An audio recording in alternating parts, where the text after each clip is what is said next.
اللہ الرحمن الرحیم. تمام تعریفیں اللہ کے لیے. درود اور سلام محمد علی محمد.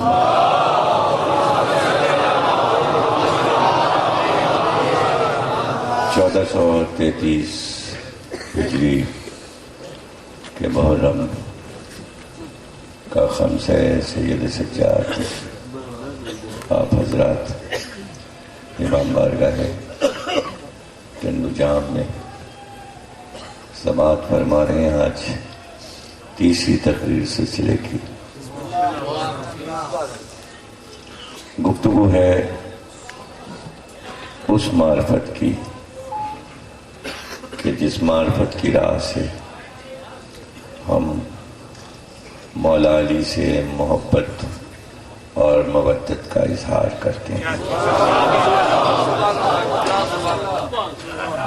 دنیا میں کوئی بھی ایسا نہیں ہے کہ جو مولا علی سے عقیدت اور محبت نہ رکھتا ہو، لیکن سب کی محبت یکساں نہیں ہے.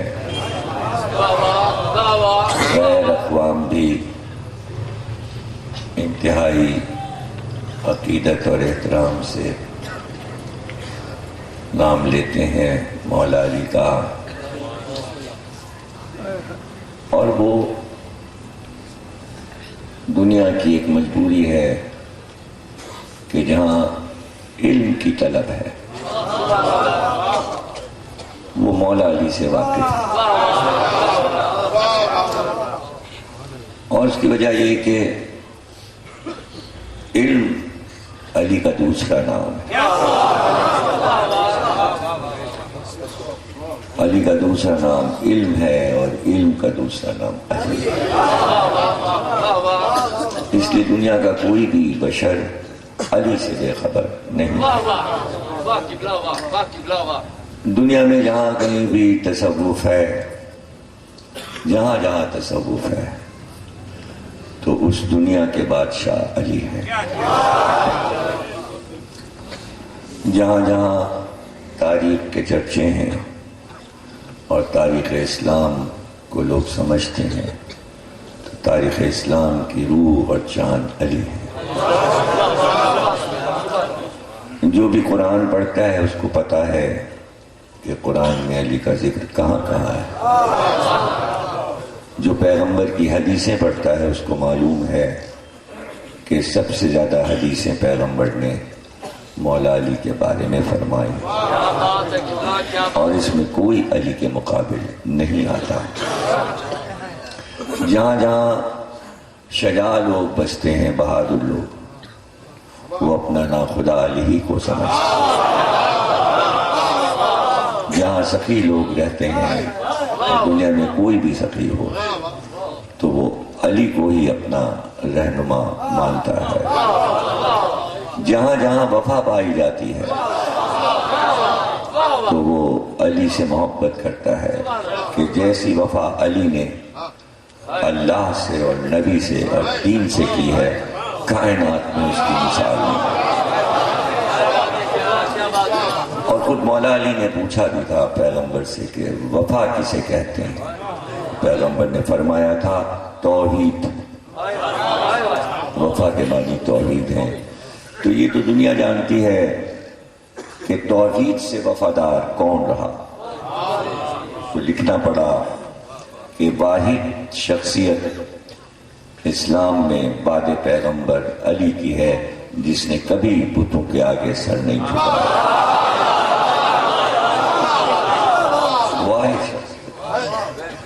تو یہ وہ باتیں ہیں جو علی سے محبت اور رغبت کی دلیل بن جاتی ہیں.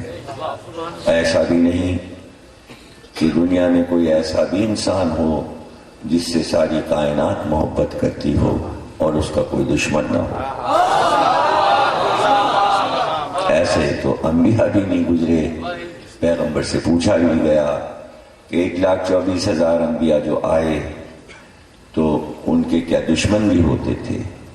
تو پیغمبر نے فرمایا کہ ہر نبی کے ساتھ ہمیشہ 3 دشمن رہے.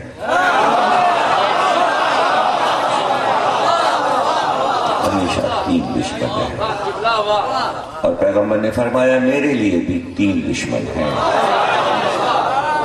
میرے لیے بھی 3 دشمن ہیں، اور علی کے لیے 3 دشمن میری زندگی میں ہیں، اور 3 دشمن علی کے میرے بعد ہیں۔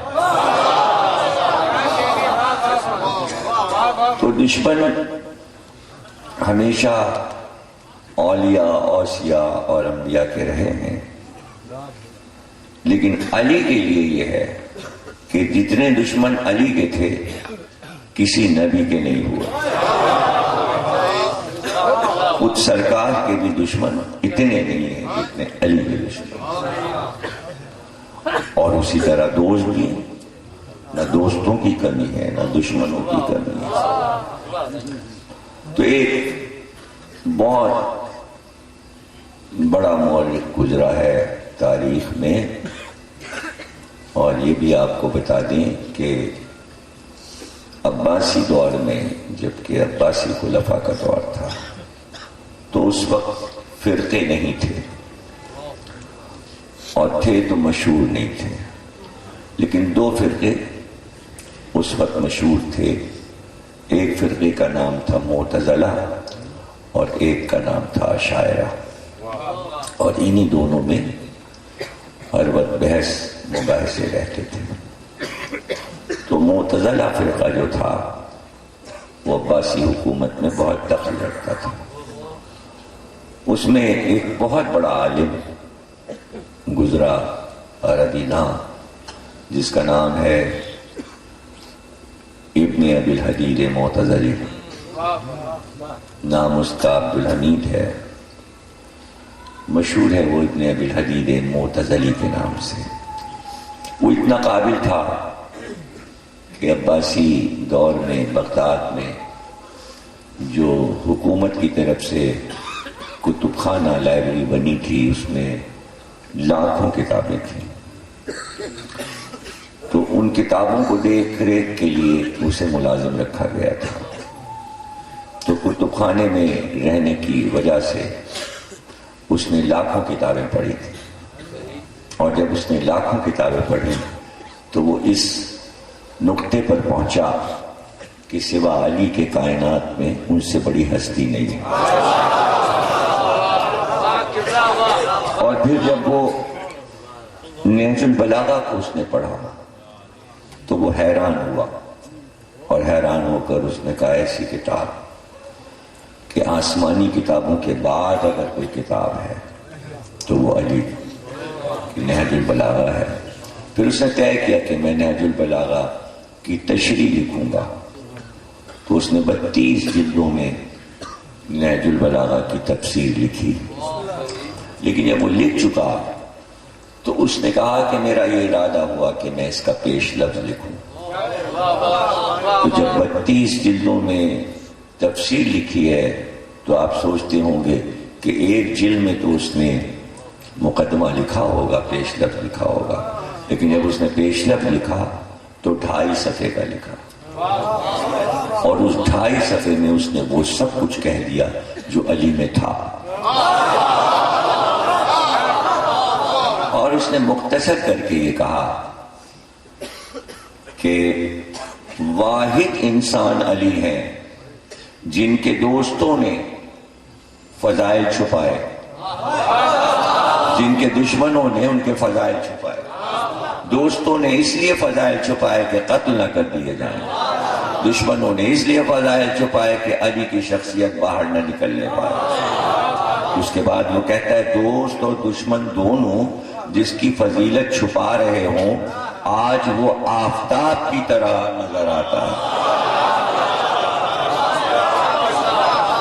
تو وجہ بتائی اس نے کہا علی کی ذات مثل آفتاب ہے، اور پھر اس نے مثال دی کہ آفتاب کو ہتھیلی سے چھپایا نہیں جا سکتا، تو انسانوں کی کوششیں ایک ہتھیلی کے برابر ہیں، علی آفتاب کے برابر ہے۔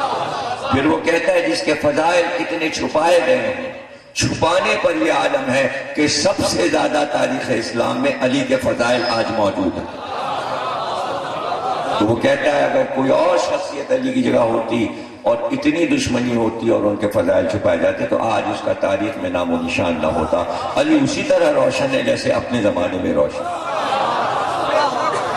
اور پھر اس کے بعد اس نے بتانا شروع کیا کہ علم کے جتنے سلسلے ہیں جہاں کہیں بھی ہیں وہ جا کے ختم علی پہ ہو جاتے ہیں.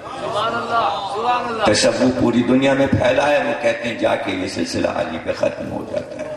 4 فقہیں رائج ہیں مسلمانوں میں، حنفی فقہ، مالکی فقہ، شافعی اور حنبلی فقہ. 5ویں ہے جعفری فقہ. وہ کہتے ہیں یہ 5 فقہوں کا اختتام علی پر ہوتا ہے. پھر وہ کہتا ہے کہ تفسیر قرآن کے علوم جہاں بھی پھیلے ہیں اس کا سلسلہ علی پہ جا کے ختم ہو جاتا ہے. یعنی سلسلہ فقہ، شریعت، تفسیر، ہر علم کا سلسلہ علی سے شروع ہوتا ہے اور شاگرد کا شاگرد 1400 سال تک جو بھی نام آتے ہیں جب اوپر جائیں گے اس نے کس سے سیکھا، تو وہ جا کے آخر میں پتہ چلتا ہے اس نے علی سے سیکھا.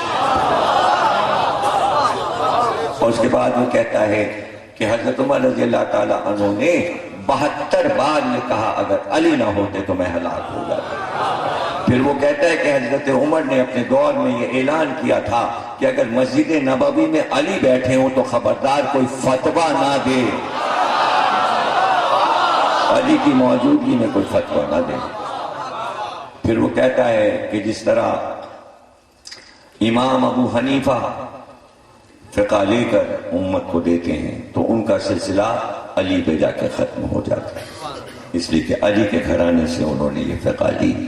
تو کوئی ایسا بھی ہے جو یہ انکار کرے کہ دین ہم نے کہیں اور سے لیا ہے؟ اگر دین علی کے علاوہ کہیں اور سے لیا ہے تو پھر وہ دین اسلام نہیں ہے، کچھ اور ہے. پھر وہ کچھ اور ہے. یہ ایک فیصلہ ہے بڑے بڑے علماء کا. اس لیے محبت اور بڑھتی جاتی ہے، اور وہ باتیں جو دنیا میں دوسروں کے لیے نقصان دہ ہوتی ہیں وہ بات علی کو کبھی نقصان نہ پہنچا سکی، نقصان نہیں پہنچا سکی. مثلا علی کی تلوار نے ہمیشہ کافروں کو قتل کیا، لیکن اسی تلوار نے مسلمانوں کو بھی قتل کیا. بدر، احد، خندق، خیبر، حنین کافروں کو مارا، اور اسی ہاتھ نے صفین، جمل اور نہروان نے مسلمانوں کو مارا. نہیں سمجھا؟ یعنی بدر سے حنین تک علی نے جب کافروں کو مارا تو مسلمانوں نے کہا رضی اللہ تعالیٰ عنہ، اور جب صفین، جمل اور نہروان نے مسلمانوں کو مارا تو مسلمان کہنے لگے کرم اللہ وجہ، اس کا چہرہ تو اللہ کا چہرہ ہے، سلام. اس کے چہرے پر تو کرامت ہے اللہ کی. یہ اگر کام کوئی اور کرتا تو اس کا نام و نشان نہ ہوتا. اس لیے کہ علی نے جو کام بھی کیا بحکم قرآن کیا. سورہ توبہ میں حکم آیا کہ ناقصین، مارقین اور قاسطین سے اے پیغمبر جنگ کیجیے. تو پیغمبر کو ان تینوں سے جنگ نہیں کر سکے، نہ مارقین سے لڑائی کر سکے، حکم تھا، نہ قاسطین سے. یعنی جو مسلمانوں میں بغاوت کرے، جو بیعت کر کے توڑ دے، جو دائرہ اسلام سے خارج ہو جائے مسلمان، ان تینوں کو اے پیغمبر ماریے. پیغمبر نے نہیں مارا، ہاں علی نے مارا، علی نے مارا. یعنی جو پیغمبر کو حکم ہے اس حکم کو علی نے کامل کیا، اس حکم کو علی نے کامل کیا.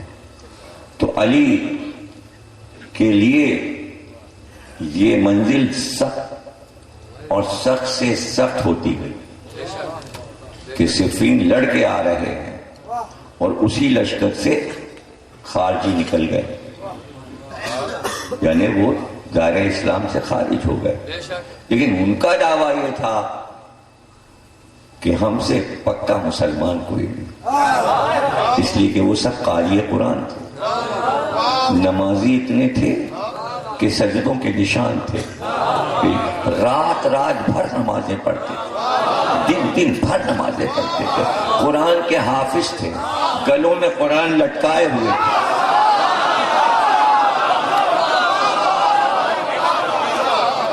اور کہتے تھے حکومت صرف اللہ کی ہے، وہ کہتے تھے حکومت صرف اللہ کی ہے، حکم صرف اللہ کا ہے، اور وہ علی کے مقابل، اور لشکر سے الگ ہو گئے اور چلے گئے، اور اس کے بعد تیاری کی، تازہ دم تھے، تلواریں لے کے آ گئے، ان کو پتا تھا علی اس راستے سے صفین سے واپس آئیں گے، وہیں علی کو گھیر کے علی کو بھی قتل کر دو، علی کا لشکر بھی ختم کر دو۔ تیاری کے ساتھ آئے تھے 13,000، بیچ میں دریا تھا نہروان، اس طرف علی صفین سے آ رہے تھے۔ اب لشکر کو جب دریا کے اس پار پتا چلا کہ جیسے ہی ہم دریا پار کریں گے ہم تہہ ہو جائیں گے، اس لیے کہ ہم تو سال بھر کی لڑائی لڑ کے آ رہے ہیں اور تھکے ہوئے ہیں، اور یہ تازہ دم ہے، ہم ان سے کیسے لڑیں گے؟ اور وقت یہ ہے کہ عصر کا وقت ہے اور سورج ڈوب رہا، اور پورے لشکر کو کشتیوں پہ بیٹھ کر دریا پار کر کے اس طرف جانا ہے۔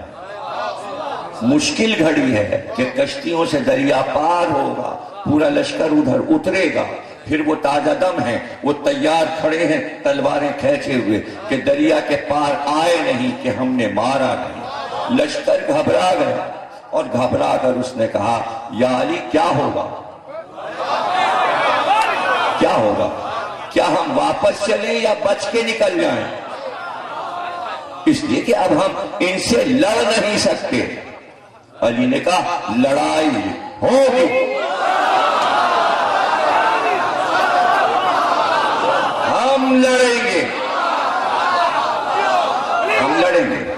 سب نے کہا سورج تو ڈوب رہا ہے، کہا نہیں ڈوبے گا،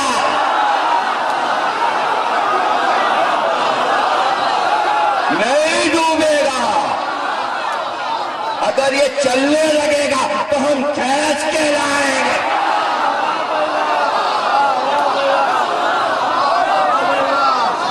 ہم لڑیں گے۔ اور سنو، ابن عباس لکھو، کاغذ پہ لکھو، لڑائی ہوگی، تلوار ہم کھینچیں گے، سورج نہیں ڈوبے گا کہ لڑائی ختم ہوگی۔ عصر کا ہنگام ہے، سورج نہیں ڈوبے گا کہ لڑائی ختم ہوگی، اور ہمارے لشکر سے کل 13 مریں گے، اور ان کے لشکر سے 13,000 میں کل 13 بچیں گے،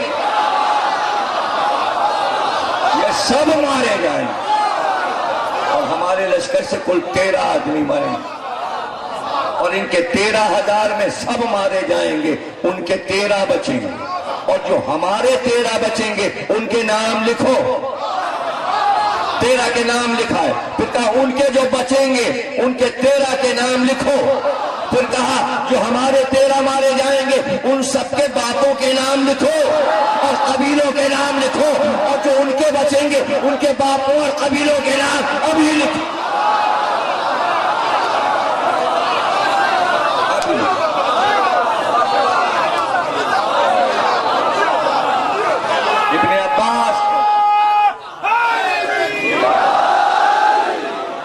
ابن عباس کہتے ہیں جو علی نے نام بتائے تھے ہم نے لکھ لیے، 13 ادھر کے 13 ادھر کے، بلدیتیں لکھ لی، قبیلوں کے نام لکھ لیے۔ ابن ابی الحدید معتزلی جب نہج البلاغہ کے اس خطبے تک پہنچا کہ جو جنگ نہروان میں مولا نے دیا، تو وہ وہاں پہ لکھتا ہے، کہتا ہے میں یہاں پر کیا لکھوں، یہ تو تاریخ ہے، تاریخ، اس کو تاریخ لکھوں کہ معجزہ، معجزہ لکھوں کہ تاریخ، جو کہا تھا علی نے وہی ہوا، جو ہوا وہی تاریخ بنی، جو کہا وہی ہوا.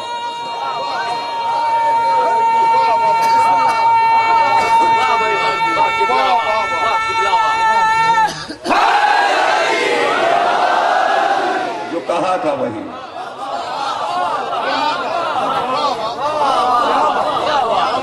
ایسا ہی ہوا. اب ظاہر ہے کہ علی کا لشکر وہ کسی ایک مرکزی خیال پہ نہیں تھا.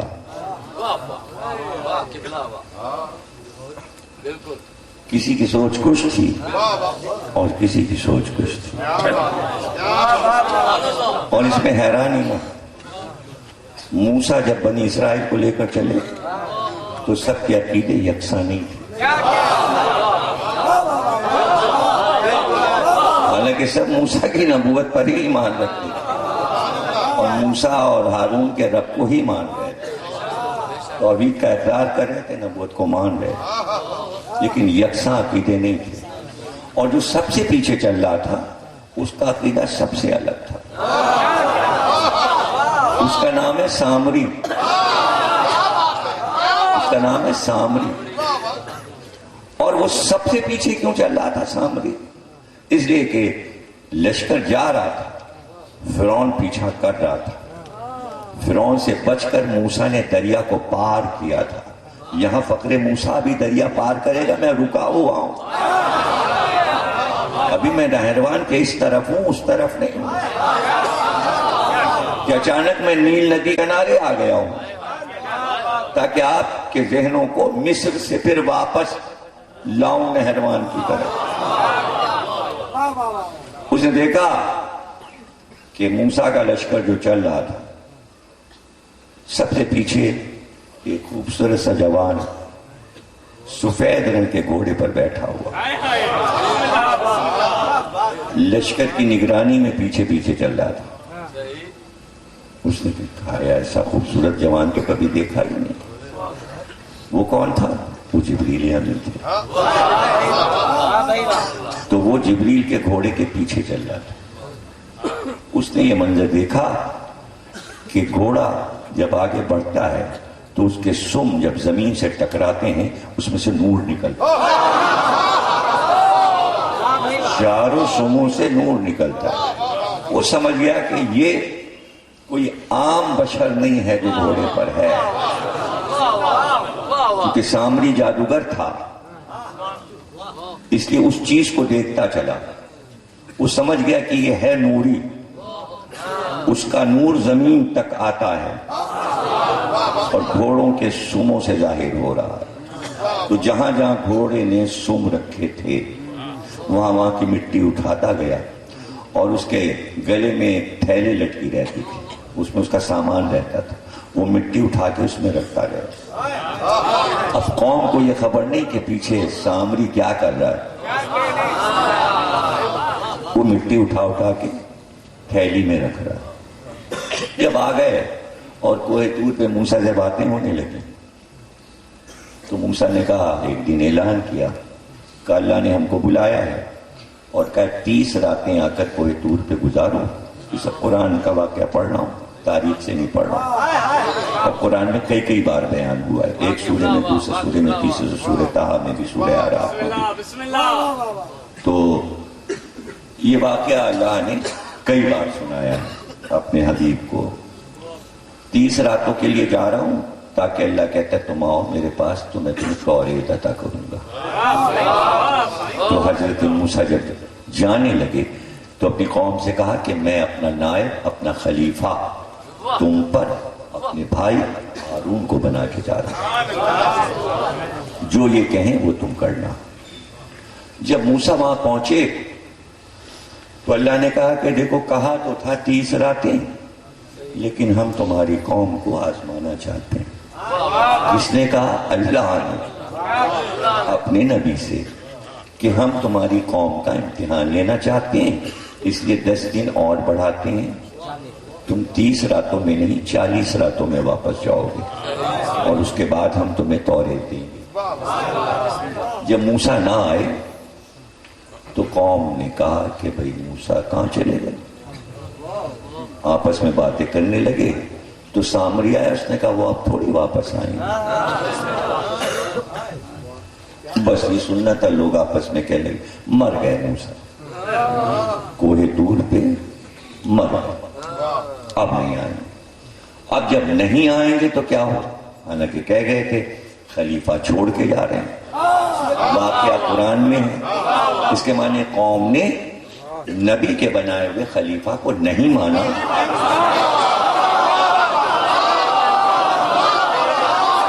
اب یہ قرآن ہے، کیا کریں؟ قرآن ہے، تاریخ لکھی گئی ہے قرآن کو ہی دیکھ کے۔ اگر تاریخ میں یہ واقعہ آیا تو قرآن سے آیا۔ بہت ہارون نے سمجھایا ایسا نہیں کرو، موسیٰ آئیں گے۔ ہم کہہ رہے ہیں موسیٰ آئیں گے۔ سامری نے کہا نہیں آئیں گے بھائی، آؤ تمہارے لیے ہمیں خدا بنا دیں۔ تو شکر ہے کہ موسیٰ کی قوم نے خدا بنایا۔ اگر مسلمان بھی بعد محمد خدا بنا لیتے تو آپ کیا کرتے؟ لیکن بھائی ہمارے جملے کو آپ ظاہر ہے کہ تیسرا بھی نہیں اور مزاج بھی سمجھ گئے، لہجہ بھی سمجھ گئے، بات چیت ہماری آپ کی ہو رہی ہے۔ یہ ہارون کی موجودگی میں بنی اسرائیل نے خدا دوسرا کیسے بنا لیا اور مسلمان کیوں نہ بنا سکے؟ بنتا وہاں بھی اگر علی نہ ہو۔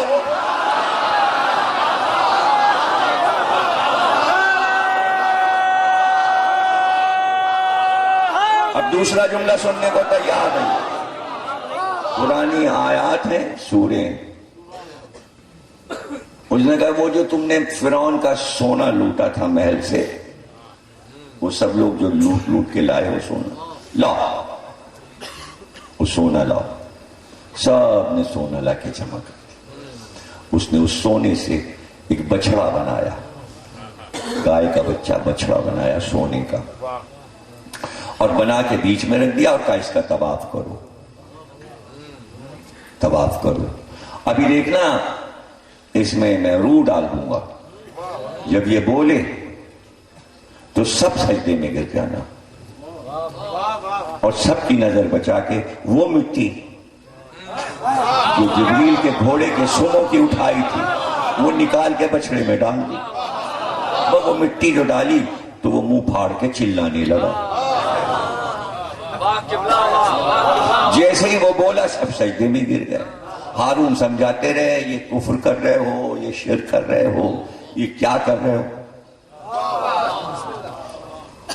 اب سب اس کی پوجا کرنے لگے، بچڑے کی، بچڑا بن گیا اور سب اس کی پوجا کر رہے ہیں، اس کی عبادت کر رہے ہیں۔ 40 دن کے بعد موسیٰ آ گئے، انہوں نے دیکھا پوری قوم بچڑے کی پوجا کر رہی ہے، تو انہوں نے قوم سے نہیں پوچھا، سیدھے ہارون کی طرف آئے۔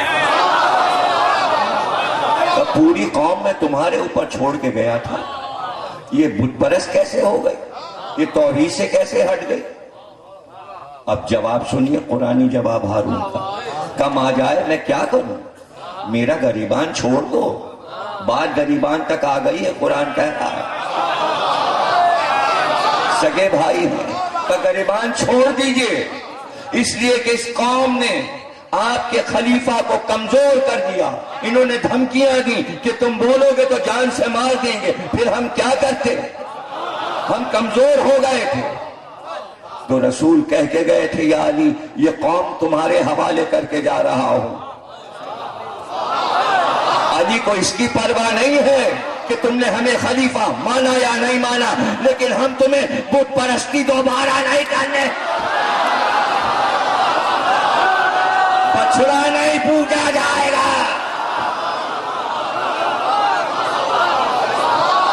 جیسی قوم موسیٰ ہارون کو دے گئے تھے ویسی قوم موسیٰ کا بھائی واپس نہ کر سکا۔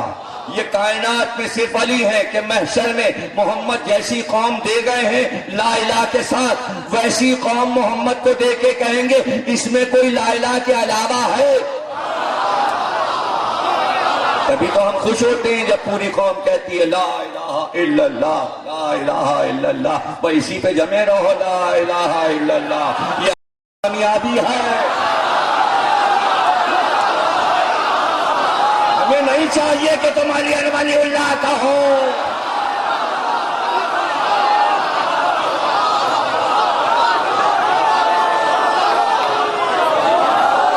ماشاءاللہ، جزاک اللہ۔ وہ جو بڑے میاں بیٹھے تھے نا مائک پہ، وہ بالکل ٹھیک سیٹ کر کے گئے تھے۔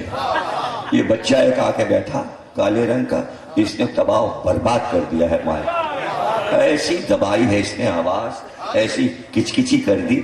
آئیے بھائی ذرا صحیح کیجئے جیسے پہلے آپ نے کیا تھا نا، کیسا نائب بنا کے گئے یار آپ۔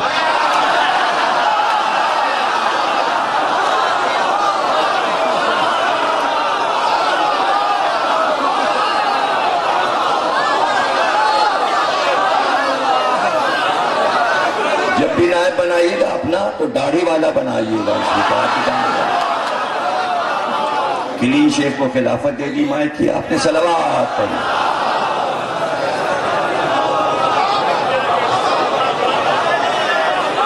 ویسے جیسے پہلے آواز تھی جیسے آپ اسی طرح سے۔ ماں جائے مجھے قوم نے کمزور کر دیا، کمزور محمد کے بعد قوم نے علی کو بھی کر دیا تھا، لیکن علی کی دو نگاہیں صرف اس بات پر نگرانی کر رہی تھی، شرک کی طرف واپس نہیں جانے دیں گے، ماضی کی طرف مڑ کر نہیں دیکھنا ہے، بس علی کی دو نگاہوں سے ڈرے ہوئے تھے، ورنہ کہ لات و حبل مدینے میں واپس نہ آ جاتے۔ دنیا کہتی ہے علی نے خلافت کے لیے تلوار کیوں نہیں اٹھائی؟ ارے اللہ کی خلافت بچاتے یا اپنی خلافت کے لیے؟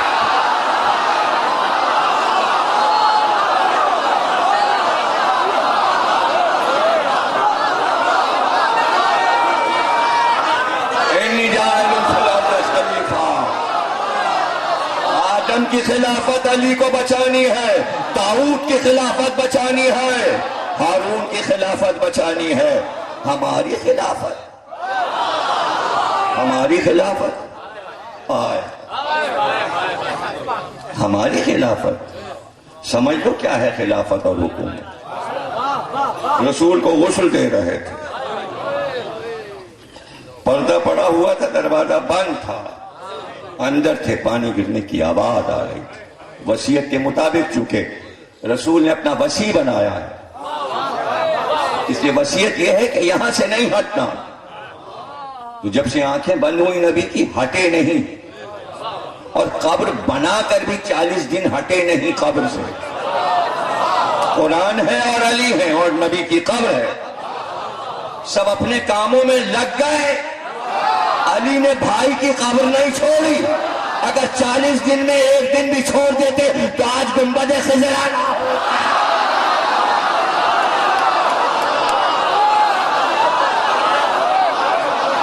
حکمت الہی، کیا کیا علی کی خدمات، کہاں بیٹھے ہیں مسلمان، وہ چھوٹی چھوٹی کتابیں تاریخ اسلام کی پڑھ لیتے ہیں، معرفت والی کتابیں پڑھو، قرآن سے علی کو سمجھو، توریت و انجیل و زبور سے علی کو سمجھو۔ علم اتنا سا نہیں ہے صرف تاریخ اسلام،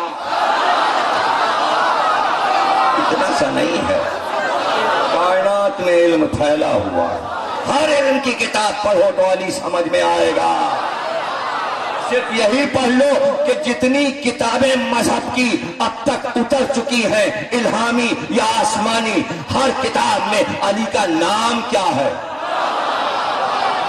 9999 نام تو علی کے کائنات میں ہے۔ کوئی شنشب کہتا ہے، کوئی ایلیا کہتا ہے، کوئی مہابلی کہتا ہے، کوئی کشن کہتا ہے، مہابھارت میں کچھ اور نام ہے، رامائن میں کچھ اور نام ہے، پاجنگ میں کچھ اور نام ہے، غزل الغزلات میں کچھ اور نام ہے، زبور میں کچھ اور نام ہے، توریت میں کچھ اور نام ہے، صحیفہ ادریس میں کچھ اور نام ہے، صحیفہ ابراہیم میں کچھ اور نام ہے، صحیفہ سلیمان میں کچھ اور نام ہے۔ اور ہر نبی اسی نام سے علی کو پہچانتا، اور ہر پیغمبر اپنے ایک نام سے علی کو پکارتا تھا۔ آنے والی تقریروں میں ذکر کریں گے کون سا نبی علی کو کس نام سے پکارتا ہے۔ آسمانوں میں علی کے نام ہیں، پہلے آسمان پہ کچھ اور نام ہے، دوسرے آسمان پہ کچھ اور ہے، ساتویں آسمان تک چلے جائیے علی کن کن ناموں سے مشہور ہیں۔ چاند پہ بھی علی کا نام ہے، سورج پہ بھی علی کا نام ہے، ستاروں پہ بھی علی کا نام ہے، زمین پر بھی علی کا نام ہے، لیکن جہاں جہاں زمین پہ علی لکھا وہاں کسی کے قدم پڑ نہیں پاتے۔ یہ سب راز ہیں کائنات کے، جو محبت علی کے راز ہیں، اور جو معرفت رکھنے والے ہیں وہی جانتے ہیں۔ ایسے میں عباس بن عبد المطلب جو علی کے اور رسول کے چچا ہیں دروازے پر آئے اور کہا سقیفہ میں فیصلہ ہونے والا ہے حکومت کا، یا علی اگر تم دروازہ کھول کے ہاتھ نکالو میں تمہارے ہاتھ پہ بیعت کر کے باہر اعلان کر دوں کہ رسول کا خلیفہ اور حاکم علی ہے۔ اگر میں نے اعلان کر دیا میں رسول کا چچا ہوں، تمہارا چچا ہوں، تو پوری امت اس بات کو مان لے گی کہ علی خلیفہ ہیں، ورنہ وہاں فیصلہ ہو جائے گا۔ تو بس اتنا کا چچا یہ بتائیے میں اس کو چھوڑ دوں، میں اس کی لاش کو چھوڑ دوں، جس سے ساری زندگی وفا کی ہے، جس سے وعدہ کیا ہے، اس کو چھوڑ دوں؟ تو یا علی چھوڑ کہاں رہے ہیں آپ تو کام میں مصروف ہے۔ وہ کہہ رہے ہیں ذرا سا ہاتھ بڑھا دو، وہ آپ کے ہاتھ پہ ہاتھ ماریں گے، بیعت ہو جائے گی کہ میں نے علی کی بیعت کر لی اور علی کو مقرر کر دیا۔ باہر سارے لوگ اعلان سن کے کہیں گے ہاں بھائی ہو گیا۔ اتنی سی بات ہے ہاتھ بڑھانا۔ یا علی ہاتھ بڑھا دیجیے، کہا کیسے ہاتھ بڑھا دوں؟ جو ہم جانتے ہیں کیا وہ تم جانتے ہو؟ جو ہم جانتے ہیں وہ تم جانتے ہو؟ کیا تمہیں خیبر کا میدان یاد ہے؟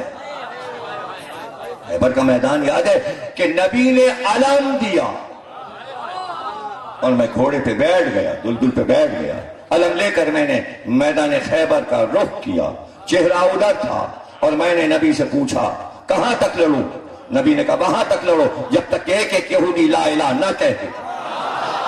تو تاریخ نے لکھا کہ گھوڑے پر بیٹھ کر پشت پر نبی تھے، منہ خیبر کی طرف تھا، اس طرح کیوں پوچھا؟ ادب سے سامنے آتے، ہاتھ جوڑتے، چہرے کے سامنے چہرہ رہتا، پھر پوچھتے کہاں تک لڑیں، لیکن گھوڑے پہ بیٹھ کر علم لے کر پھر کیوں پوچھا اور منہ کیوں نہیں پھیرا؟ تو کون جواب دے؟ تاریخ جواب دے؟ کون جواب دے؟ فقہ جواب دے؟ شریعت جواب دے؟ نہیں، مسلمان خود جواب دیں کہ جب نماز پڑھنے کھڑے ہوتے ہیں وضو کر کے تو مصلی پہ کھڑے ہو کے کیا کہتے ہیں؟ نماز پڑھتا ہوں میں فلاں وقت کی اتنی رکعت، اور پھر کیا کہتے ہیں؟ دونوں ہاتھ اٹھا کر کہتے ہیں قربتاً اللہ۔ اس کو کیا کہتے ہیں مسلمان؟ اس کو کیا کہتے ہیں؟ اور جب ایسے کر لیتے ہیں اور آپ نے کہا بھائی وہ آپ جو سودا خرید کے لائے تھے کہاں رکھا ہے؟ نہ پوچھنے والا پوچھے گا، نہ نیت کرنے والا جواب دے گا۔ کیوں نہیں بول رہے؟ تو یہی جواب دے گا ہم نماز کی نیت کر چکے، جب نیت ہو جاتی ہے تو منہ ادھر اور ادھر نہیں ہوتا، ادھر ادھر منہ کیا نیت گئی۔ تو جیسے نماز کی نیت ہے ویسے ہی روزے کی نیت ہے، جیسے روزے کی نیت ہے ویسے ہی حج کی نیت ہے، جیسے حج کی نیت ہے ویسے ہی زکوٰۃ کی نیت ہے، جیسے زکوٰۃ کی نیت ہے ویسے ہی جہاد کی نیت ہے۔ علی نے بتایا کہ خیبر میں جب میں علم لے کر گھوڑے پہ سوار ہوا اور نبی نے بازو پکڑا تو میں نیت کر چکا تھا جہاد کی۔ اگر میں ادھر دیکھ لیتا نبی کی طرف تو نیت ٹوٹ جاتی۔ جب میدان کی طرف جاتے تو منہ نہیں موڑتے۔ علی نے کبھی میدان سے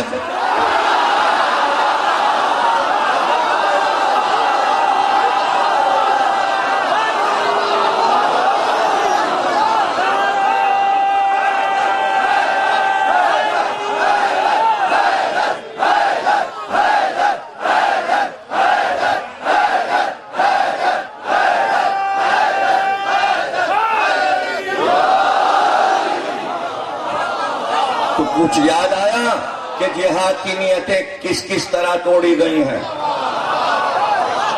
سب تاریخ میں ہے کیسے کیسے نیتیں توڑی گئی۔ بہت سے لوگ نماز کے لیے بھی نیت توڑ دیں، گھر میں ڈاکو گھس آئیں تو پھر آپ کیا نماز پڑھتے رہیے؟ خدا نہ کرے کہیں نہ کہیں نماز کی نیت ٹوٹ جاتی. اس کے لیے بھی شرع اور فقہ کے مسائل موجود ہیں. ایک صاحب تھے، بہت بڑے شخصیت تھے اور بڑے حکیم تھے، حکیم صاحب، عالم صاحب، ان کا ذکر جوش ملی آبادی نے یاد اس کی بارات میں کیا. ان سے بہت دوستی تھی اور وہ نماز کے بڑے پابند تھے، نماز کبھی نہیں چھوڑی انہوں نے. مغرب کی نماز پڑھنے کھڑے ہوئے، صبح سے چابی رکھی تھی مطب کی، ان کا اور رکھ کے بھول گئے. بھولنے کی انہیں عادت تھی. جب مغرب کی نماز کی نیت کی تو یاد آیا کہ چابی کہاں. جلدی سے انہوں نے نیت توڑی اور جا کے پھر بھول جاؤں گا چابی سے. اب پہنچے مجتہد کے پاس، کہنے سرکار غلطی ہو گئی، اب اگر نہ میں نیت توڑتا تو چابی پھر میں بھول جاتا اور اس دن مطلب نہ کھلتا. آپ کیا کہتے ہیں؟ تو جناب مسکرائے، انہوں نے کہا کہ نہیں، آپ پھر سے نماز پڑھیے، کفارہ دے دیجیے.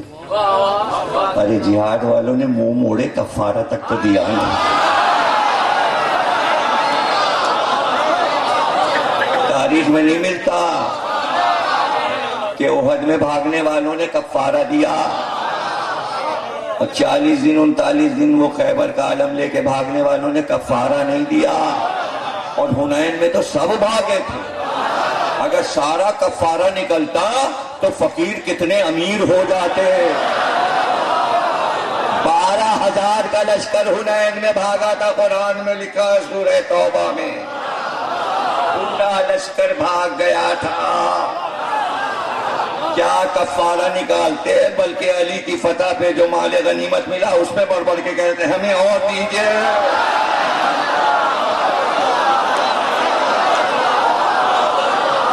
ہمیں اور جو ہے نا. تو اب پوچھوں یا علی، ہاتھ بڑھانا تھا، بڑھا دیتے تو جھگڑا ختم ہو جاتا. اگر اسی وقت آپ کے چچا بیعت کر لیتے تو علی جواب دیں، تاریخ جواب دیں، مسلمان جواب دیں، یا آپ جواب دیں گے، یا ابھی جواب دیا جائے. تو توجہ ہے نا آپ کی. دعوت ذوالشیرہ میں نبی نے آواز دی، کون ہے جو آج میری مدد کرے قولوا لا الہ کہنے پر. لا الہ کہنے پر کون مدد کرے گا؟ ایک 12 سال کا لڑکا ابو طالب کا بیٹا علی اٹھا. اس نے کہا میں وعدہ کرتا ہوں کہ جب تک زندہ رہوں گا آپ کی مدد کرتا رہوں گا. دعوت ذوالشیرہ میں علی نے نصرت پیغمبر کی نیت کی تھی. اب نیت کو ٹوٹنے نہیں دیا. شب ہجرت بستر پہ سو گئے، نیت نہیں ٹوٹی. بدر میں فتح کیا، نیت نہیں ٹوٹی. احد میں سب بھاگے، علی جمے رہے، نیت نہیں ٹوٹی. خیبر میں علم لے کے گئے، میدان فتح کیا، نیت نہیں ٹوٹی. خندق کی لڑائی میں عمر ابن عبد ود کو قتل کیا اور کل ایمان بنے رہے، نیت نہیں ٹوٹی. حنین میں سب بھاگے، علی جمے رہے، نیت نہیں ٹوٹی.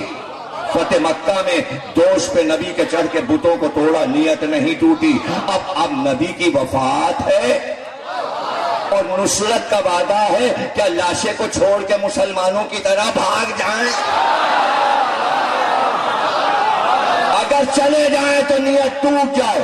وعدہ تھا قبر میں اتارنے تک کا، اگر ہاتھ بڑھا دیتے تو منہ دھر سے ہٹتا تو نیت مدد کی ختم ہوتی. علی نے اپنی نیت پر خلافت کو صدقے کر دیا.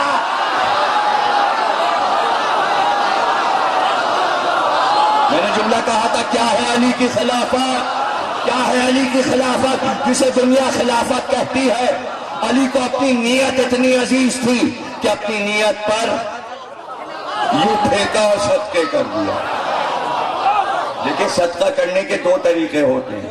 اگر جلدی کا صدقہ ہو تو 3 بار کیا اور پھینک دیا، اور ذرا اطمینان ہو تو 7 بار. چونکہ علی کو فوراً اپنی نیت کی نظر اتارنی تھی تو 3 بار.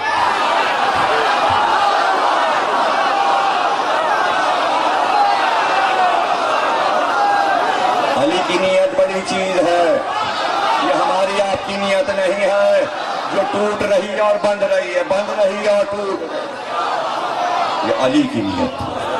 آخر وقت تک پیغمبر کی.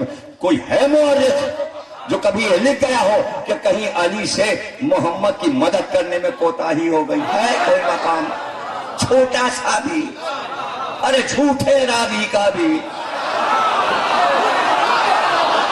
کرا سا، بال برابر۔ 1400 سال تو ہو گئے، ہم نے تو نہیں پڑھا کسی کتاب میں۔ بھئی دو ہستیوں کے لیے سب کچھ دشمنیاں اپنی جگہ، لیکن مؤرخ نے یہ لکھا کہ دو ہستیاں ایسی ہیں جنہوں نے پیغمبر کی مدد کی اور کہیں پر کوتاہی نہیں کی مدد میں۔ کون کون؟ ایک ابو طالب، دوسرے علی۔ توجہ نا، بات کہاں سے شروع ہوئی؟ نیت، علی کی نیت بندی ہوئی۔ اور موسیٰ بھی نیت کر کے گئے تھے، اللہ نے 10 دن نیت میں اور بڑھا دی، اور حوالے کر گئے تھے امت اپنے خلیفہ کے۔ واپس آئے تو خلیفہ کمزور ہو گیا اور امت بت پرست ہو گئی۔ امت کو بیٹھتے کتنی دیر لگتی ہے؟ اور جب ماضی میں نبی کے خلیفہ کو نہیں مانا گیا تو یہ ہوتا رہے گا۔ اور کوئی چیز میں اپنی طرف سے کہتا ہی نہیں۔ اصحاب سے کہا تھا سرکار دو عالم نے، جو جو موسیٰ کی امت میں ہوا ہے سب ہمارے ہاں ہوگا، وہ سب ہوگا۔ تو جو جو امت موسیٰ میں ہوا ہے وہ ایک کتاب لکھنی چاہیے مسلمانوں کو کہ مسلمانوں کی امت میں وہ ہوا تو کہاں کہاں ہوا۔ قول رسول پہ کتاب لکھیں۔ رسول نے فرمایا وہ سب ہوگا، سب ہوا، لیکن علی نے نگرانی کی، وہاں کیا ہو رہا ہے اور وہاں کیا ہو رہا ہے اور وہاں کیا ہو رہا ہے اور وہاں کیا ہو رہا ہے۔ اتنی سی نگرانی کی ہے، اتنی سی۔ کسی نے حجر اسود کے سامنے کھڑے ہو کے کہا تجھے تو نکال باہر کرتے کعبے سے، پتھر کا کیا کام ہے کعبے میں؟ ابھی کہا تھا علی پیچھے سے آ گئے، یہ صحیح مسلم اور بخاری میں روایت ہے کہ مت اس سے بات کرو، وہی تو گواہ ہے تمہارا۔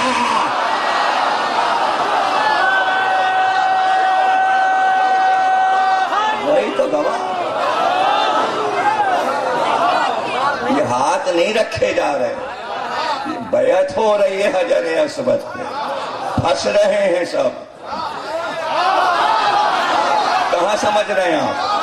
بھائی امریکہ نے فوراً دہشت گردی کے بعد جب ان کی 2 عمارتیں گری تو انہوں نے پابندی لگا دی، پہلے انگوٹھا نہیں، یہ بھی پورا ہاتھ۔ یہ پورے ہاتھ کی امریکہ کو کیا ضرورت ہے؟ کیا پوری دنیا سے بیعت لے رہا ہے؟ نہیں، یہ ہاتھ چاہیے، برطانیہ کو بھی چاہیے، اور مسلمانوں کے ہاتھ زیادہ چاہیے، اس لیے کہ بیعت کے بڑے شوقین ہیں، خود بھی کرتے ہیں، دوسروں کو بھی کروا دیتے ہیں۔ ہاتھ، اس لیے کہ پورے ہاتھ کا نقشہ دوسرے ہاتھ سے نہیں ملتا۔ ہائے ہائے، کتنے مزے سے 7 طواف کیے سفید کپڑے پہن کے، اور پھر لڑ رہے ہیں، سب کے ہاتھ حجر اسود پہ چھپ رہے ہیں۔ انگوٹھوں سے پہچانا جائے گا، قرآن میں آیت ہے، چہرے نہیں دیکھے جائیں گے، یہ انگوٹھے دیکھے جائیں گے، اور وہ پہچان کے ملائکہ کہیں گے کون منافق ہے، کون کافر ہے۔ انگوٹھوں سے اب ہم کیا کریں، لوگ قرآن غور سے پڑھتے ہی نہیں، یہ سمجھیں انگوٹھے کا نشان اب ایجاد ہوا، اور یہ شروع سے ہے۔ کب سے؟ آپ پوچھیں گے کب سے، بتاؤں کب سے؟ ارے آدم اٹھ کے بیٹھ گئے، فرشتے آ گئے، اب آدم نے دیکھا فرشتے کہاں گئے، موڑ کے دیکھا ان کا سب پیچھے جھکے ہوئے ادب سے۔ پروردگار ہے، یہ فرشتے پیچھے کیوں؟ ہمارا دل گھبراتا، سامنے تو ہوا کہ تمہارے پشت میں پنجتن کا نور ہے۔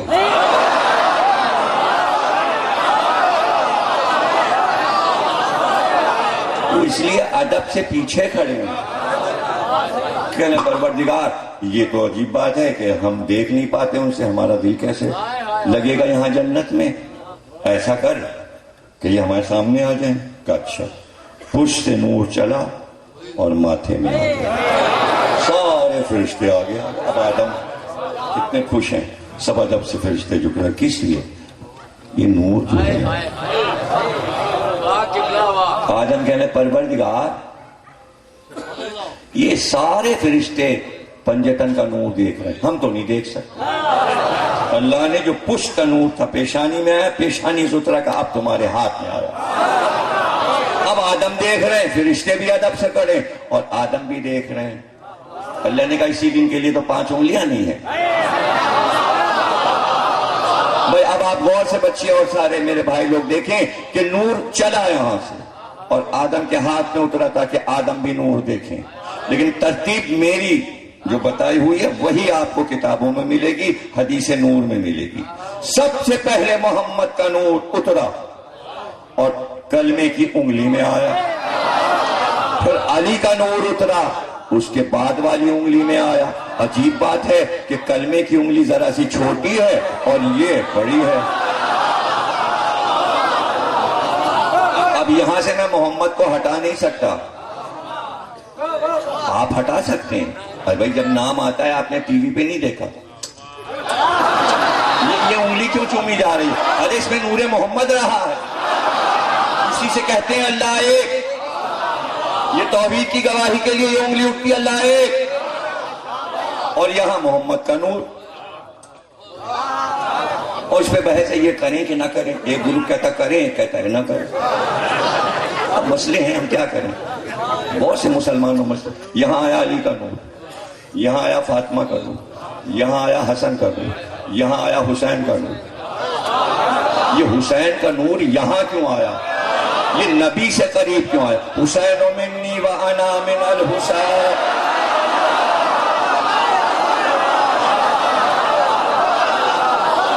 اب پھر سمجھ لیں، اب یہ انگوٹھے میں آیا، آدم کے انگوٹھے میں حسین کا نور. یہی سب سے اہم ہے. اس سے نہیں پکڑا جائے گا، اس سے نہیں، اس سے نہیں، اس سے نہیں، اس سے جو حسین کا نہیں ہے.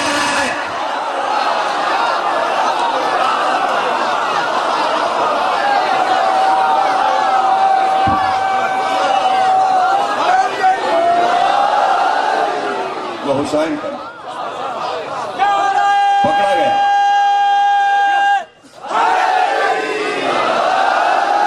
حسین کا ہونا ضروری ہے اس لیے کہ نشان لگ رہا ہے اور حجر اسود نشان لے رہا ہے اور وہاں پرنٹ چھپ رہے ہیں.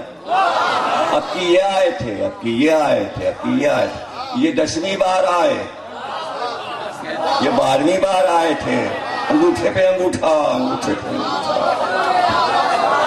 کیا کیا لے کے گئے؟ ٹی وی لے گئے، قالین لے کے گئے اور وہاں ملتان پہنچے، ہار پہنائے گئے، انگوٹھا وہاں چھپا ہوا. ارے حسین حسین بھی کرتے ہیں یا ہار پہ ہار پہنے؟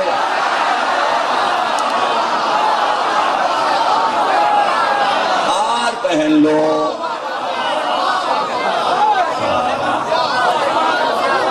ہار پہننا کوئی بڑی بات ہے؟ گنبا بھی پہنتا ہے، اس کے الگ دکھتے ہیں. بچے جاتے ہیں دوڑ کے لے آتے ہیں، ابا پیسے دیجیے. اب کیا بھائی گھاس تو آ گئی، لوسن آ گیا. نہیں، ہار لانا ہے. یہ کاہے کا ہار ہے؟ یہ دمبا کاہے کا ہار پہنے؟ وہ تو حاجی صاحب ہیں، حج کر کے آئے تو ہار پہنے. یہ دمبا ہار کیوں پہنے؟ ہاں یہ شہادت کا ہار پہنے. شہادت کا بھی ہار ہوتا. ایک ہار ازل سے چلا آ رہا ہے، پھولوں کا ہار. وہ ہم علم پہ ڈال دیتے ہیں، وہ فتح کی نشانی. لوگ کہتے ہیں علم پہ کیوں ہار؟ ہے تو دمبے پہ کیوں ہار؟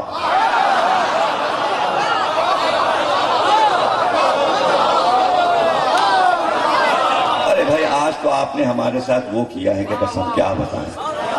ہم منزل پہ جانا چاہتے ہیں، آپ واہ واہ کر کے آگے لیے چلے آ رہے ہیں. واپس آنا چاہ رہے ہیں، بار بار واپس آنا، اس لیے کہ معاملہ کہاں رکا؟ نہروان کے ادھر علی ہے، آفتاب ڈوبنے والا ہے، لشکر تازہ دم ہے اور تلواریں کھینچے ہیں، اور وہ سامری موسیٰ کے قوم کے پیچھے چل رہا تھا، جس نے بچڑا پجوا دیا تو ہر قوم میں ایک جو پیچھے رہ جاتا ہے وہ قوم کو بہکاتا ہے۔ علی کے لشکر میں بھی ایک پیچھے پیچھے چل رہا تھا، اس کا نام ہے نصیر، وہ دیکھتا چل رہا تھا علی نے اب کیا کیا، علی نے اب کیا کیا۔ علی کو پتا تھا یہ کیا کرنے والا ہے اور یہ پیچھے پیچھے کیوں آ رہا ہے۔ اب لشکر والے کہنے لگے بھائی کشتی سے جائیں یا دریے سے پیر کر جائیں، جلدی تو اترنا ہے۔ علی ایک بار مڑے کہنے نصیر، ارے وہ تو خوش ہو گیا، مولا میرا نام جانتے، میں تو سب سے پیچھے چل رہا تھا، پیچھے چلنے والوں کے نام بھی علی جانتے ہیں۔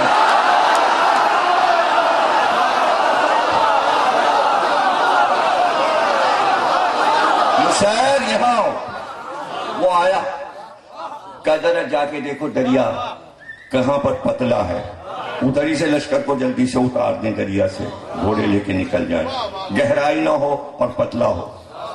ساتھ دریا کے چلا، واپس آ گیا تھا، بہت دور تک گیا، کہیں سب ویسے ہی ایک ہی طرح کا دریا ہے، پتلا ہے، کم پانی پتہ چل رہا ہے۔ کیسے پتہ چل؟ کہا جاؤ ذرا سا آگے بڑھو اور دریا کے کنارے کہنا اے جمجمہ ابن کرکرا،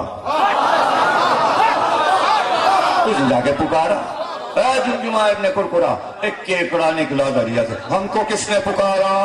عربی بولنے لگا، وہ گھبرا گئے، کیکڑا عربی بول رہا ہے، تم نے ہمارا نام کیوں لیا؟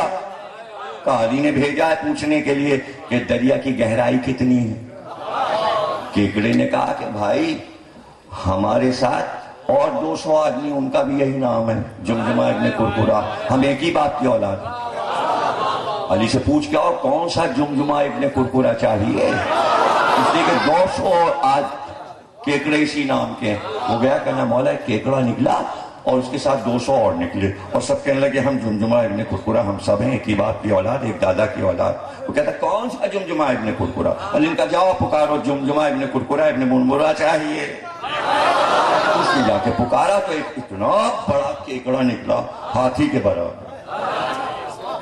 کس نے ہمیں پکارا؟ ہم سو رہے تھے دریا کی گہرائی۔ اس نے کہا میں نصیر ہوں، میں نے پکارا۔ کہا کیوں تو نے پکارا؟ کہا مولا علی کا پیغام لے کے آیا ہوں۔ کہا کیا ہے پیغام میرے مولا کا؟ کہا علی نے پوچھا ہے دریا کی گہرائی کم کہاں پر ہے؟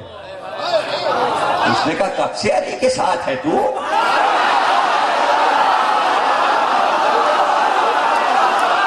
کب سے علی کے ساتھ؟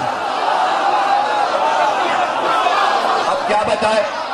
کہا اتنے دنوں سے علی کے ساتھ ہے، تجھ کو یہ نہیں معلوم کہ جو سمندر کی تہ میں رہنے والے کیکڑوں کے نام جانتا ہے، اس کو یہ نہیں پتا کہ پانی کہاں گہرا ہے، کہاں کم ہے، کہاں جا۔ یہاں آ گیا تو کیڑوں سے پوچھنے آ گیا، جو علی سے نہیں پوچھتے ان کو کیڑوں سے پوچھنا پڑتا ہے۔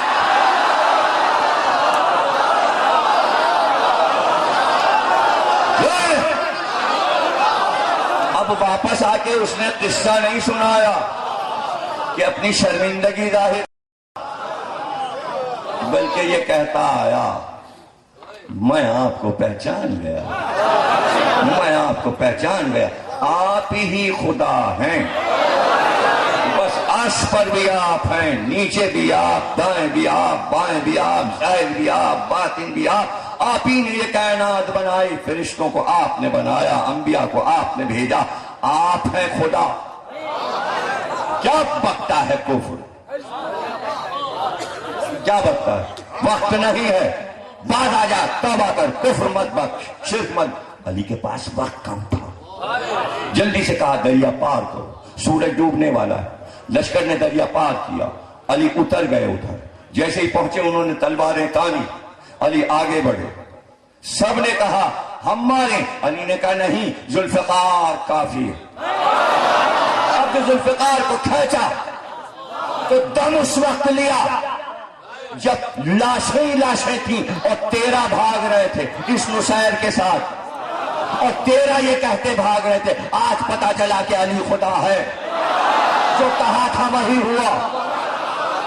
تو نصیر کی قوم نصیری کہلائی، ادھر نصیر نے کہا علی خدا، ادھر خارجیوں نے کہا علی خدا. خارجیوں کو جب مار پڑتی ہے تو کہتے ہیں علی خدا ہے. ہمارا اس عقیدے سے کوئی واسطہ نہیں. ہمارا اس عقیدے سے کوئی واسطہ نہیں. علی نے کہا پکڑ لو ان کو، بھاگنے نہ پائیں ورنہ پوری دنیا میں یہ کفر و شرک پھیلا دیں گے. پکڑ کے لائے گئے 13. ابن عباس جو نام لکھائے تھے دیکھو، پوچھو ان سے کاغذ لے کے آئے. کہا تیرا یہ نام؟ اس نے کہا ہاں. تیرا یہ نام؟ تیرے باپ کا یہ نام؟ تیرا قبیلہ یہ؟ 13 نے اقرار کیا. عبداللہ ابن عباس نے نشان لگا لیا. کہا اب ہمارے وہ جو 13 مرے ہیں ان کو جا کے دیکھو، ان کے چہرے دیکھو، ان کی ولیتیں پتہ لگاؤ. لڑائی پوری ہو گئی لیکن آپ تو بھولے بیٹھے ہوئے. اب علی نے سورج سے کہا جا واپس، جا اپنی منزل طے کر. سورج نہیں ڈوبے گا کہ لڑائی ختم ہو جائے. اب وہ تو بھیا پھیلانے لگا بات نصیر علی خدا. وہ تو اپنے عقیدے میں اتنا مضبوط ہو گیا، اس نے کہا ہم جان دے دیں گے لیکن ہم یہی کہیں گے علی خدا. تقریر ختم ہو گئی. علی نے کہا اگر تو باز نہیں آیا تو تجھے جان سے مار دیں گے، تجھے جلا دیں گے، آگ میں جلا دیں گے. شرک اور کفر کر رہا. جب باز نہیں آیا علی نے تلوار نکالی اور گردن اڑا دی، اور تلوار سے گردن اڑا کے خیمے میں چلے گئے. ایک شور ہو گیا، علی نے مار دیا اس کو، علی نے مار دیا نصیر کو. عبداللہ ابن عباس باہر آئے جو علی کے بڑے چہیتے شاگرد ہیں. سب جمع ہوئے. انہوں نے پوچھا عبداللہ ابن عباس سے کیا مولا علی نے جو یہ کام کیا آپ کا کیا خیال ہے؟ عبداللہ ابن عباس نے کہا کہ اصل میں حجت تمام کرنا چاہیے تھی. حجت تمام کر لیتے تب ختم کرتے. یہ بات پورے لشکر میں پھیل گئی. سب یہی کہنے لگے حجت تمام کر لیتے، حجت تمام کر لیتے. پہلے مار دیا، پہلے مار دیا، پہلے مار دیا. تبھی سے تو اللہ نے یہ طے کیا کہ ہمارا نمائندہ جو ہوگا پہلے حجت تمام ہوگی پھر مارے گا. 1400 سال ہو گئے حجت حجت حجت حجت حجت حضرت حجت حجت حجت تمام ہو رہی ہے. اب جو آئے گا ذوالفقار لے کے تو پوچھے گا نہیں کہ کون لا الہ الا اللہ، کیسا لا الہ. یہ مجلسیں کیوں ہیں؟ حجت تمام ہو گئی، حجت تمام ہو گئی. علی پہ اعتراض ہوا تھا حجت کیوں نہیں تمام؟ حجت تمام ہو تو حضرت حجت آئیں. بات سمجھ گئے نا آپ میرے بھائی لوگ، سب لوگ بات سمجھ گئے نا؟ جیسے ہی علی کے کان تک یہ بات پہنچی، تقریر کے آخری جملے فضائل کے عرض کر رہا ہوں اور کل پھر تفصیل سے آگے گفتگو ہوگی. ایک بار خیمے کا پردہ الٹ کر ذوالفقار نیام سے نکال کر علی واپس آئے. کون کہتا ہے کہ حجت تمام نہیں ہوئی؟ یہ کہہ کر نصیر کے قریب آئے. کہا اٹھ، علی کے حکم سے زندہ ہو جا. ٹھوکر ماری، نصیر اٹھا. کہا آپ کیا کہتا ہے؟ کہا آپ تو یقین ہو گیا آپ ہی خدا ہے. مار کے جلاتے ہیں،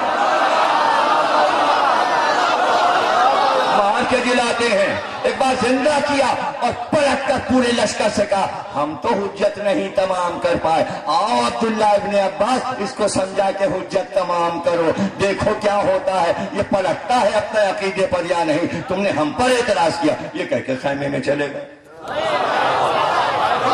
اب قوم یہ چاہے کہ حجت امام پر اعتراض، امام نے قوم پہ چھوڑ کے تم حجت تمام کرو. اسی لیے تو امام پردے میں چلے گئے. مسلمانوں نے کہا ہم نے اپنا سب انتظام بنا لیا، کر لیا، حکومتیں بھی بنا لی. اللہ نے کہا اچھا تو پھر حجت پردے میں، اب تم حجت تمام کرو. حجت تمام ہو گئی. کوئی کسی کا امام ہی نہیں ہے. مسجدوں کے امام تو بہت سے ہیں، ڈھیروں ہیں. یہ حجت کیا تمام کریں؟ یہ 2 رکعت پوری صحیح پڑھا دیں تو بڑی بات.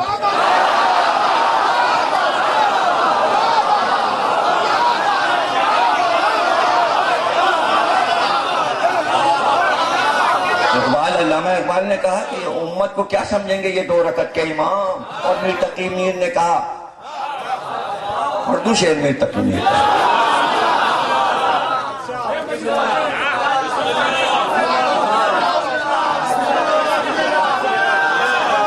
شیخ پڑے محراب حرم میں، شیخ پڑے محراب حرم میں پہروں دگانا جپتے ہیں، سجدہ اسے تیغ تلے کا ان سے ہو تو سلام کریں۔ دوسرا شیخ سنا تو میر تقی میر کا غزل کا، مسجد میں ہوا آ کے امام آج کہاں سے، مسجد میں ہوا آ کے امام آج کہاں سے، کل تک تو یہی میر خرابات نشین تھا۔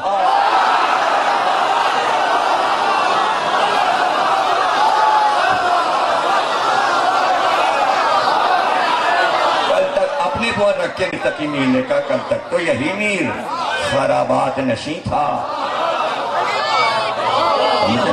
اس میں حیرت نہ کریں آپ، فیض احمد فیض شاعر کا نام سنا ہے آپ؟ تو پڑھتے کیسے تھے وہ؟ گنگنا کے یہاں سے گلشن کا کاروبار چلے، مشہور ہے نا ان کا، ہم بھی دیکھیں گے۔ فیض احمد فیض سیالکوٹ میں نماز پڑھاتے تھے مسجد میں، عربی میں ایم اے تھے، اور پھر جب شاعری پر آئے کل تک کچھ تھا اور آج کچھ اور۔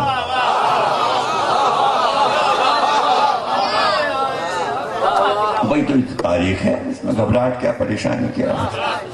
تو بھائی امام قوم کا امام اللہ کا بنایا امام ہے، ان کو امام نہ کہا کیجیے، میں کہا کیجیے پیش نماز۔ بس کھڑے ہو کے نماز پڑھا رہے، امام 12 ہیں، 13واں نہیں ہے۔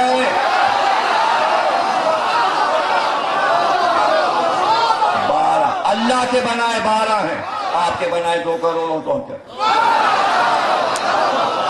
اللہ کے بنائے 12۔ تو علی نے کہا تم سمجھا لو، حجت تمام کر لو۔ اب سب اسے سمجھا رہے ہیں، دیوانہ ہو گیا ہے، اللہ سرکار پیغام لائے تھے، قرآن میں اللہ ایک ہے، تو بندے کو اللہ کہتا، علی کو وہ سن ہی نہیں رہا۔ تم لوگوں کو ہم منہ کیوں لگائیں، تم سے بات کیوں کریں، اگر تمہیں ہمارے عقیدے پہ آنا ہے تو آ جاؤ۔ اور 2 دن 3 دن 4 دن، اتنے دن میں تو اس نے وبا پھیلا لی۔ اس کے بعد پھر علی خیمے سے نکلے، کہا حجت تمام کر لی تم لوگوں نے؟ کیا ہوا؟ نصیر پلٹ گیا؟ کہا نہیں مولا، وہ تو اسی پہ جمع ہوا ہے، علی خدا، علی اللہ، علی اللہ، علی اللہ۔ کہا تو پھر اب کیا ہوگا؟ اب میرا فیصلہ، دیکھیں حجت علی نے تمام کیا، اب میرا فیصلہ، کہ درخت سے اسے باندھ دو اور چاروں طرف لکڑی جمع کرو اور پھر آگ لگا دو، اس کو جلا دو۔ اس نے کہا کہ اب تو میں مر ہی رہا ہوں، اے میرے اللہ علی، میرے گاؤں والوں کو، میری قوم والوں کو بلا دے، میری وصیت تو پوری کر دے مرنے سے پہلے۔ ارے پورا گاؤں آ گیا، پوری قوم آ گئی، ایک گاؤں کہاں، نہ معلوم کتنے گاؤں ایک گاؤں کی وجہ سے سن کے آ گئے کہ اس گاؤں کا آدمی جلایا جا رہا ہے، اور جانے کیا کہے گا۔ اور جب مجمع ہو گیا تو اس نے کہا اب تو میں جلا ہی دیا جاؤں گا، میں تو اب مر ہی جاؤں گا، لیکن میں تم کو وصیت کرتا ہوں، میں تم کو وصیت کرتا ہوں، تم سب کا اللہ اور خدا علی ہے۔ اور سنو، یہ وہ اللہ ہے جو کبھی مرے گا نہیں، یہ وہ اللہ ہے علی جو کبھی مرے گا نہیں۔ بس جیسے ہی یہ اس نے کہا، علی مسکرائے اور مسکرا کر کہا آگ لگا دو، یعنی حجت تمام ہو گئی، اس لیے کہ اس نے اپنے عقیدے میں یہ رکھا کہ یہ وہ خدا ہے جو کبھی مرے گا نہیں۔ اب لوگ بڑے پریشان ہیں کہ جب علی کے سر پہ ضربت لگی تو یہ کیوں کہا فزتو برب الکعبہ، آج میں کامیاب ہو گیا، اور اللہ کا لفظ کیوں استعمال کیا، اے اللہ میں آج کامیاب ہو گیا، اس نے کہا تھا میں زندہ رہوں گا، میں تو مر رہا ہوں، وہ رب ہے میں رب نہیں۔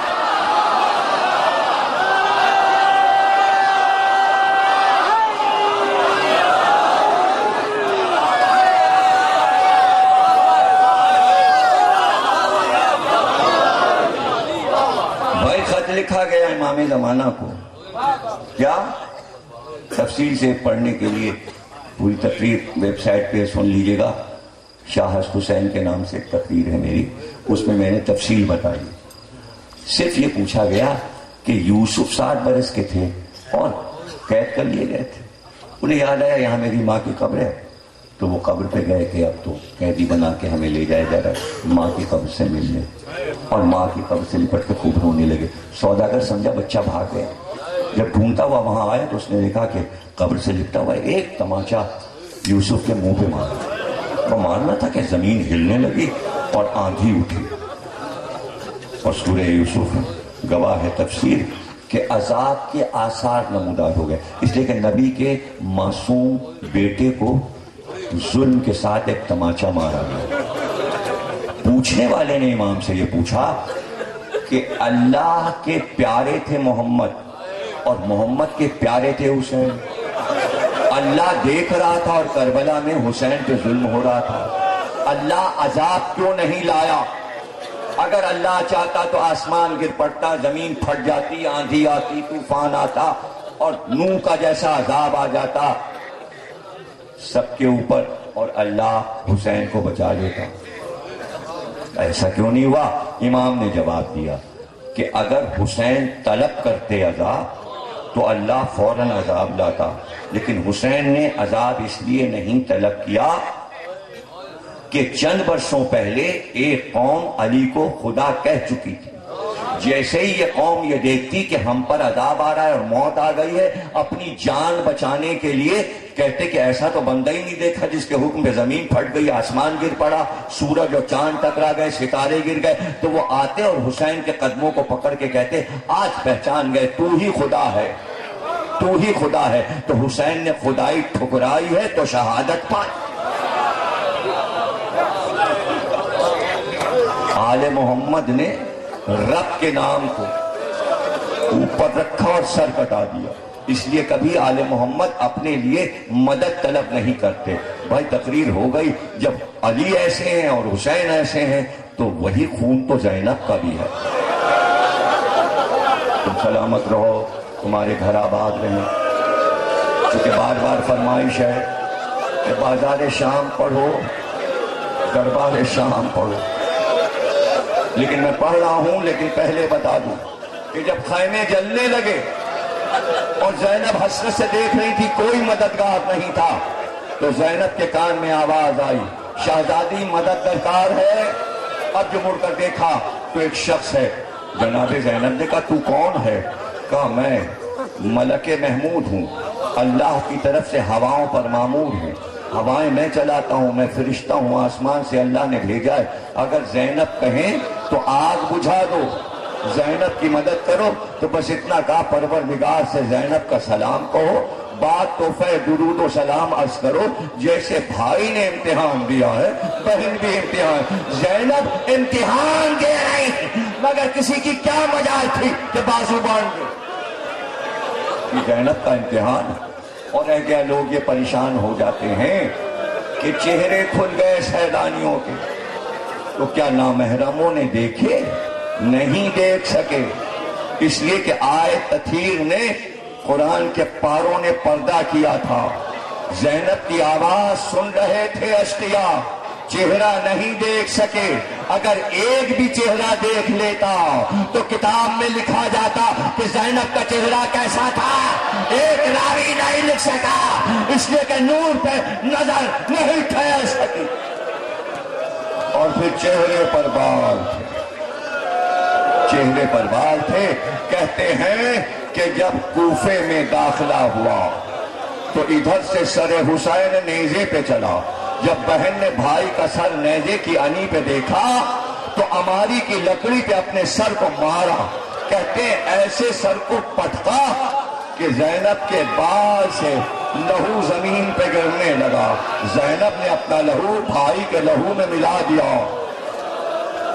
سلام ہم سب کے زینب. اللہ اکبر. کل میں یہاں تک پہنچا تھا کہ بابو سات پہ قافلہ رک گیا, تو اب سید سجاد سے مدینے میں پوچھا گیا کہ جب آپ شام میں دربار میں لے جائے جا رہے تھے اور بابو سات پر ٹھہرے تو کتنی دیر ٹھہرے؟ کا یہ کہا گیا یہاں رکو, اور ہم کو دن بھر رکنا پڑا. کہا گیا دربار ابھی سجایا جا رہا ہے, اس کے بعد حاضری ہوگی. تو اس کے بعد کیا ہوا؟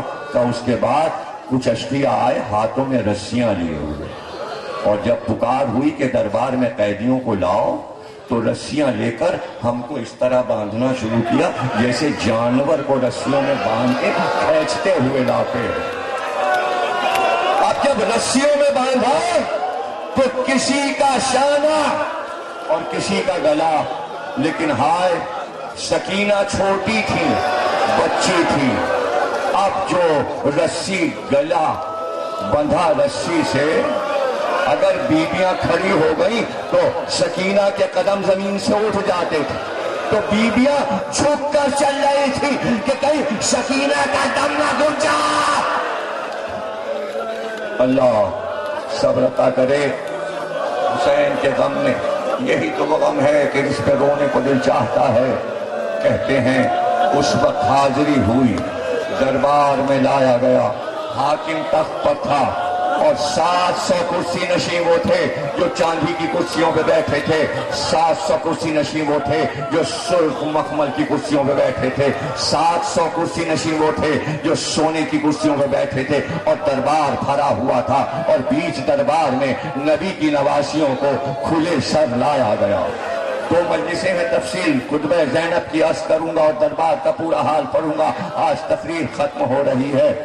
جب زینب سامنے لائی گئی تو بیبیاں زینب کو اپنے حلقے میں کیے ہوئے تھی، اور ایک بار شمر اٹھا اور حاضہ کہہ کر تعارف کرایا، کہا ہے یزید وہ جو بیوی اپنے سینے پہ دونوں بندھے ہاتھ رکھے ہے یہ علی اکبر کی ماں ام لیلہ ہے، وہ جو بار بار بچے کا نام لے رہی ہے وہ ام رباب ہے، وہ جو ہائے حسین کہہ رہی ہے وہ ام کلثوم ہے، وہ جو رو رو کے چیخ رہی ہے وہ قاسم کی ماں۔ یزید نے کہا یہ عورت کون ہے جس کو سب گھیرے؟ کہا یہی تو حسین کی بڑی بہن زینب ہے، اور کہا یہ چھوٹی بچی جو آگے کھڑی ہے جس کا گلا بندھا یہ حسین کی چہیتی بیٹی۔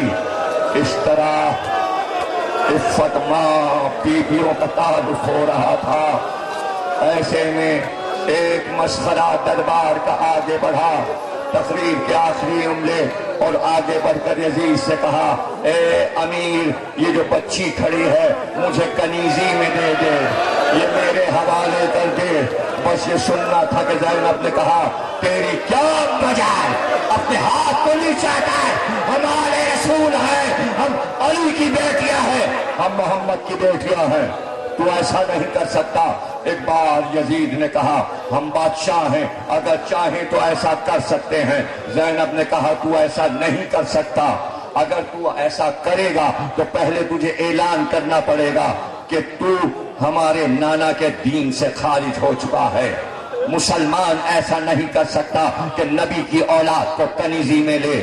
یزید کا سر جھک گیا۔ جب کہا زینب نے ہم آل محمد ہیں تو وہی زہیر مسخرہ آگے بڑھا، کہا تم لوگ کون ہو؟ ہم سے تو کہا گیا تھا ترک و دیلم کے قیدی جیسے آتے ہیں، باغیوں کا قافلہ آ رہا ہے، یہ تم نے کیا کہا آل محمد؟ تو سید سجاد نے کہا شرم نہیں آتی تجھ کو؟ ہم حسین کے بیٹے ہیں، ہم محمد کے نواسے ہیں، یہ محمد کی نواسیاں ہیں۔ اس نے کہا ہم کو نہیں معلوم، اب ہم کو پتا چلا۔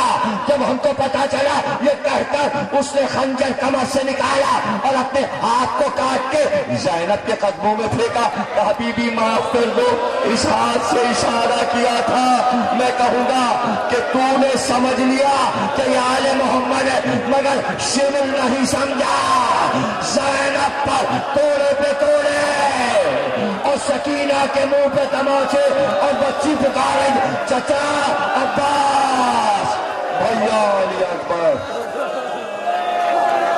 مولا ان آوازوں پر اپنی رحمت کو نازل فرما، انہیں کوئی غم نہ دینا سوا غم حسین کے، ان کی دعاؤں کو قبول فرما، ان رونے والوں کے گھروں کو آباد رکھ، ان کے بچوں پر ان کے سائے کو آباد رکھ، پاکستان کو مستحکم فرما، ملک کی سرحدوں کی حفاظت فرما، بانیان مجالس کو توفیق زیادہ عطا فرما، ان کے تمام بال بچوں اور اہل خانہ کے لیے میں دعا کرتا ہوں کہ تمام میر صاحبان خوش و خرم رہیں اور اسی طرح آزادی کریں۔ امام زمانہ ظہور فرما۔